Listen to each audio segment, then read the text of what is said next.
नमस्कार। Law of attraction and युग निर्माण परिवार में आप सभी का स्वागत है।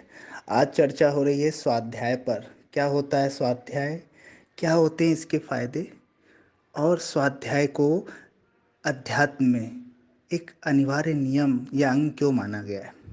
स्वाध्याय का मतलब, अगर बहुत बृहद स्तर पर सोचा जाए तो खुद का अध्ययन है, और एक कॉमन सा अगर अर्थ निकाला जाए तो धर्म ग्रंथों का, अच्छी किताबों का, अच्छे विचारों का अध्ययन, सद्ग्रंथों का अध्ययन ही स्वाध्याय है, संक्षेप में कहा जाए तो स्वाध्याय क्यों करना चाहिए। आपका जो अंतःकरण होता है ना अंदर, या चित्त होता है, मन होता है, इसके ऊपर जन्मों जन्मों के संस्कार और कई प्रकार के दुर्गुणों की, बुराइयों की लेयर होती है। उसको धोने का काम करता है स्वाध्याय। सद्ग्रंथों का जब आप अध्ययन करते हैं, मनन करते हैं, और पूरी निष्ठा के साथ, पूरी भावनाओं के साथ उसे जुड़कर आप पढ़ाई करते हैं, उन्हें आत्मसात करने की कोशिश करते हैं, तो आपका चित्त निर्मल होने लगता है, आपका मन शुद्ध होने लगता है, आप अंदर से शांत होने लगते हैं। अब आप कहेंगे कि क्या सिर्फ किताबों को पढ़कर ही स्वाध्याय हो सकता है? तो ऐसा नहीं है। किताबों का पहले की जो कॉन्सेप्ट थी, उस समय ना मोबाइल था, ना ही इतना सूचना प्रौद्योगिकी का विस्तार था कि दूसरी चीज़ों का कहीं उल्लेख करने में आए। लेकिन अब दूरियां कम हो गई है मोबाइल के कारण, इंटरनेट के कारण।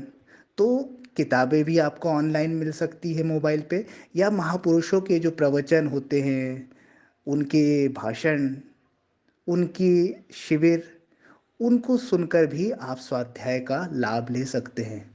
किसी महापुरुष की आप ऑडियो बुक पढ़ सकते हैं, किसी की प्रवचन माला आप सुन या देख सकते हैं। इसके अलावा ई बुक भी अवेलेबल है। तो कुल मिलाकर आप मोबाइल के माध्यम से भी स्वाध्याय कर सकते हैं। प्रत्यक्ष अगर आप किसी महापुरुष के संपर्क में आएँ और उनसे विचार विमर्श करते हैं, अपनी शंका का समाधान करते हैं, तो ये भी स्वाध्याय की श्रेणी में आएगा। लेकिन किसी के भी पास इतना समय नहीं रहेगा कि वन टू वन वो टॉक करे और आपकी समस्याओं के समाधान दे।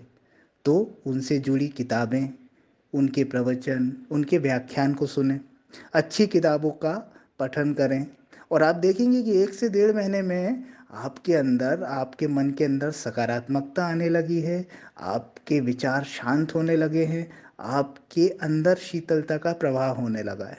1 से डेढ़ महीना अगर आप स्वाध्याय करना प्रारंभ कर दें, रोज़ 1 डेढ़ घंटा स्वाध्याय को दें, तो ये संभव है। आप अपना ऑडियो ऑन कर लें और सुनते रहें, सुबह उठकर या रात में सोने से पहले। ये आपके जीवन को बदलने वाला होगा।